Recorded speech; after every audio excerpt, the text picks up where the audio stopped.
Vous allez courir vers les étagères à plantes quand vous verrez à quel point cette idée est ravissante. Je mets du papier à l'intérieur d'un pot de taille moyenne pour attraper d'éventuelles gouttes. Un tube de silicone étanche est placé dans un pistolet.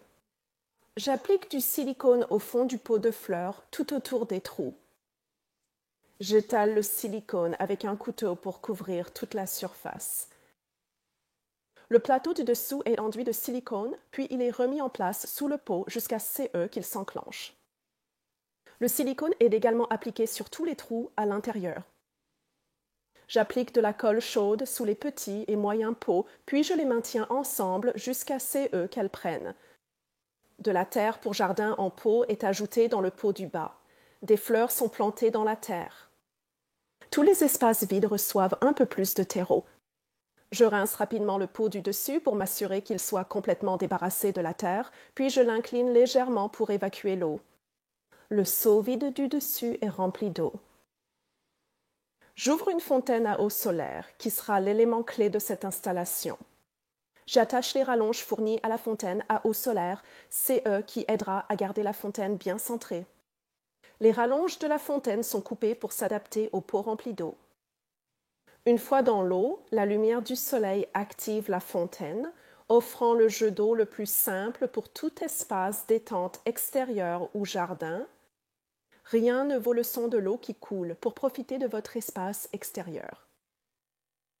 Nous allons commencer avec des pots de fleurs en plastique. Il vous en faudra 3 petits, un moyen et un grand.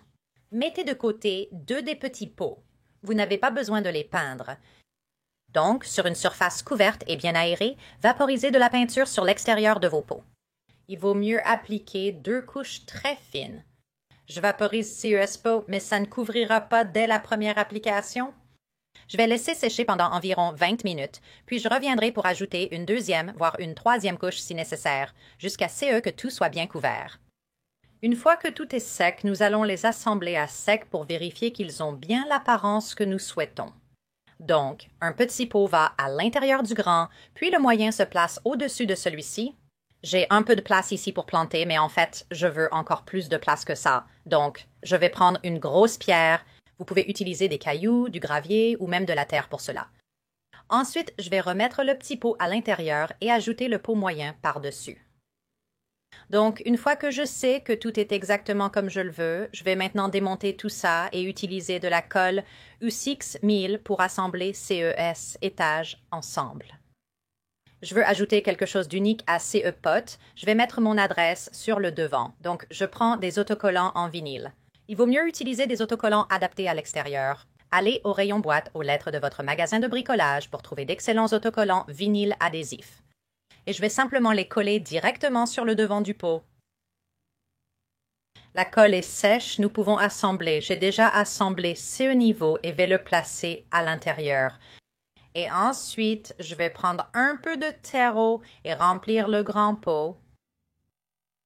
Et je vais répéter le processus pour le dessus en ajoutant CE dernier niveau et en le remplissant de terreau dans le pot orange et le pot jaune. Je vais remplir cette jardinière pour l'automne.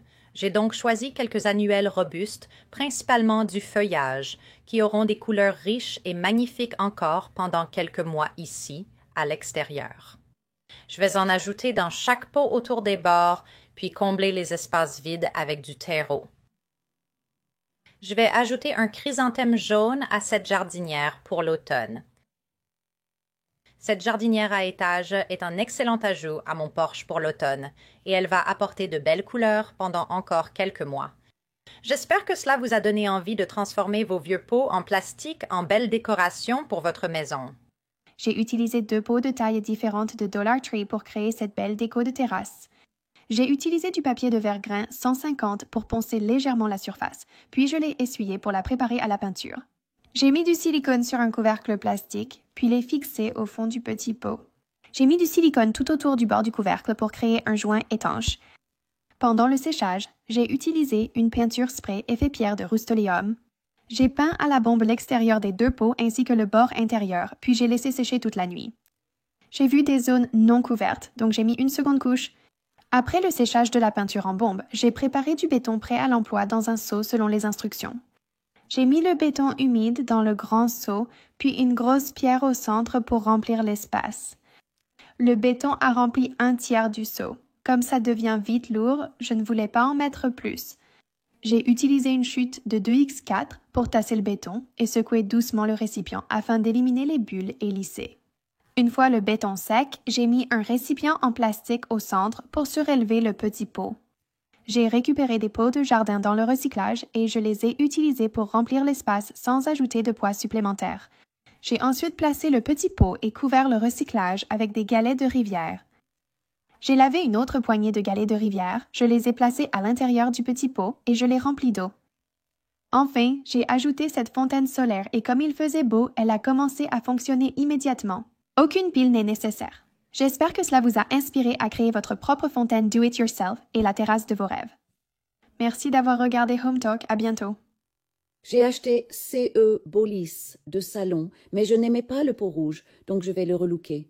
J'ai nettoyé le pot, puis en utilisant du papier de soie blanc froissé, j'ai appliqué de la colle sur la surface du pot, puis j'ai posé le papier de soie dessus en m'assurant qu'il adhérait bien, et j'ai fait ça tout autour du pot. Une fois le papier de soie sec, je l'ai peint en noir. Je vais maintenant faire des moules pour décorer mon pot. Donc, la première chose que je fais, c'est de prendre un peu d'eau et un peu de colle blanche, puis d'en appliquer au fond du moule. Et qu'il y a pas mal d'eau là-dedans. Ensuite, je prends du papier toilette et je le pose très délicatement, puis je le tapote doucement en faisant attention, parce que vous ne voulez pas qu'il se déchire à ce stade. Ensuite, je replie le papier et je le tapote à nouveau. Vous avez besoin d'une brosse à poils dure pour faire cela et j'ai constaté qu'un pinceau à pochoir est CE qu'il y a de mieux parce qu'il est suffisamment petit. CE que nous essayons de faire, c'est d'appuyer le papier dans tous les détails du moule, mais il faut être très prudente. Je fais 5 couches de papier toilette, puis je passe à de l'essuie-tout. Cet essuie-tout est beaucoup plus résistant, donc à ce stade, vous pouvez appuyer plus fermement sur le papier. Donc, je fais 2 couches de ça, puis je laisse comme ça. Maintenant, je fais un moule différent, même procédé. De l'eau et de la colle, puis les couches de papier de soie et ensuite les couches d'essuie-tout. Je laisse le papier dans les moules pendant environ 10 minutes et je l'appuie aussi avec mes doigts pour m'assurer qu'il est bien enfoncé dans tous les creux, puis très délicatement, on peut décoller ça alors que c'est encore très mouillé et le sortir du moule. Et comme vous pouvez le voir, ça capte tous les détails. Je les laisse sécher et en fait on peut accélérer ce processus avec un sèche-cheveux. Voilà à quoi ils ressemblent une fois secs. Ils sont assez rigides maintenant à cause de toute la colle, donc il suffit de prendre une paire de ciseaux ordinaires, c'est très facile à découper. Je place simplement mes moules là où je veux les coller. Ce qui est génial avec cette technique en papier, c'est qu'on peut vraiment les plier, même quand ils sont secs. Ils sont assez souples et aussi assez rigides. C'est ma dernière pièce à coller. J'utilise mon pistolet à colle chaude et j'étale simplement de la colle sur tout l'arrière de la pièce. Puis je la maintiens en place en m'assurant que tous les bords adhèrent bien. Maintenant que tout est bien collé, je repasse sur tous les moules avec la même peinture noire que j'ai utilisée auparavant. Et la dernière étape consiste à mettre en valeur les moules. J'utilise 2 couleurs de cire dorée sur le bout de mon doigt et je la fais glisser très délicatement sur le dessus des moules. Et voici mon pot terminé et maintenant il me plaît. Je suis vraiment contente du résultat. Première utilisation de cette technique et je la trouve très efficace. J'espère que vous avez apprécié cet épisode et que vous êtes inspirés pour essayer cette technique incroyable. Vous regardez Home Talk. Je vous dis à la prochaine fois.